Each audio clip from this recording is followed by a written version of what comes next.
forget to like, subscribe, comment, and click the notification button.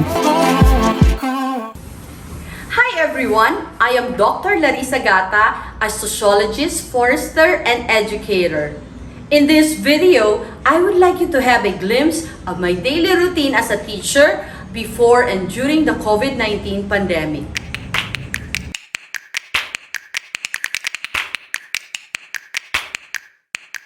If we could turn back time, I am quite sure that everyone would want to skip 2020. COVID-19 pandemic has disrupted our lives in every way possible and left us with lots of what if and what could have been questions. What would have I been doing if COVID-19 did not happen?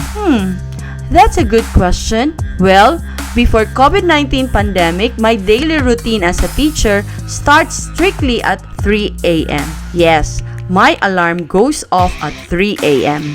And not later than that. I discipline myself to wake up at this witching hour because if I wake up later than that, I would be in trouble. The next 30 minutes would be a blur as it would run in super fast pace. Go to the bathroom, have a shower, change, and out of the house. No time for breakfast. No. Wait! My bags! The most important things are in my bags. Just like any ordinary teacher, I carry at least 2 bags. My backpack contains the laptop, lots of take-home papers, blue books, pens, all teacher stuff. The other bag contains my hygiene kit, jacket, and extra clothes in case I would experience an early morning downpour on my way to the office.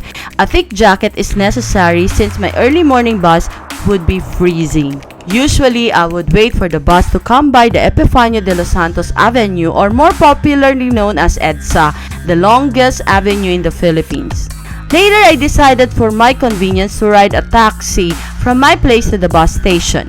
And much later, I preferred the service cars because at least the ride was recorded and I felt safe that I would be brought to my destination. At 4:30 a.m., I would be at the bus station to catch the first bus leaving for Santa Cruz, Laguna. This bus would drop me off to my destination. Once on the bus, I would doze off for an hour while the bus traveled the length of South Luzon Expressway or SLEX. I would wake up like automatically when the bus leaves the SLEX and enters the city of Calamba, a neighboring city of Los Baños. At this point, I would fight off my sleepiness so I would be able to get off the bus at the Los Baños stop. Of course, I oftentimes fell asleep and would find myself skipping my stop and going to the next municipality of Bael, Laguna. That's another story. Okay, well, if I did miss my bus stop, I would end up at the Tenorio's Bakery in Bael, Laguna, where I would buy some Monay Bae bread. I don't know how to explain what is in this ordinary bread that made it famous. All I know is that Monay Bae is so delicious with a cup of coffee. Or I would get off the bus stop near the Yigo's Bakery to get the famous Malunggay Pandesal. From there, I would walk to El Danda. By 6 a.m., I would be sitting on my chair in the office, preparing myself for my 7 a.m. class. I would pick up my kit and start doing my makeup. By 6:30 a.m., I would be all set. I would hear students and employees coming in the lobby. By 7 a.m., I would start my day teaching my early morning class. My day would run so fast as I moved from one class to another. Such run was usually fueled by another delicious cup of coffee. By lunchtime, I would join my co-faculty and the administrative staff at the office to have our meals together. It would be nice to catch up with them after a half-day toil. Then, my afternoon would be filled with either my other classes or my other tasks as a teacher. By 4 to 5:30 p.m., I would hold the last class for the day.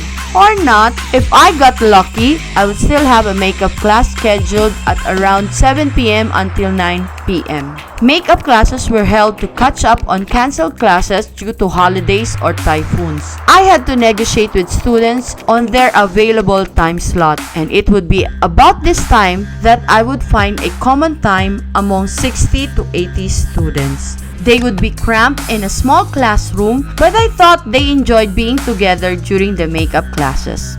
By 9 p.m., after a day's work, I would walk down to the lower campus. The walk was tiring, but I consider it as my midnight exercise. Once in the lower campus, we would catch a jeepney to crossing where I would have to wait for the last trip coming from Santa Cruz. It usually passed by Los Baños at 10:30 p.m. If I got lucky, our bus could be in Manila by 11:30 p.m. This meant no traffic, accidents, or flooding along SLEX. By 11:45 p.m., I would hail a taxi to bring me back to our house. By 12 midnight, I would be safely back in my house and preparing to go to sleep. During the COVID-19 pandemic, my daily routine as a teacher changed dramatically. I wake up at around 6 a.m. in time to see my husband get off to work, but most of the times, he was so considerate not to wake me up anymore.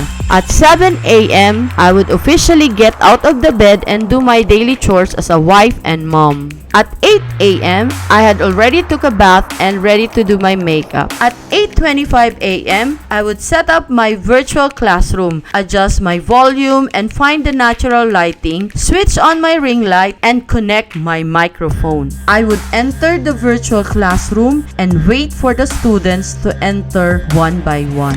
This routine would go on until I was done with my last class at 11:30 a.m. After 11:30 a.m., I would cook our lunch in a jiff.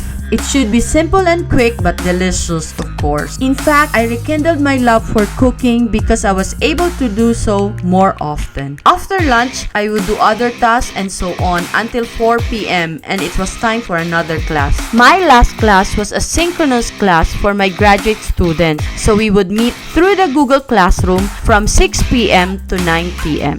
By 10 p.m., I would prepare to go to sleep. The bottom line of this sharing is I cherish every moment I got to be in a classroom, physical or virtual, and I appreciate all the more the students who get into my classroom. You would never know what they had to go through just to be able to show up in my classes. Lastly, in the new normal, we create a new routine to make sense of the chaos brought by the pandemic. The earlier I embraced the new normal, the better adjusted I became.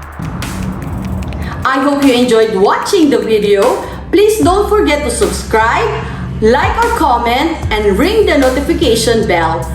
I'll see you all in the next video. Bye!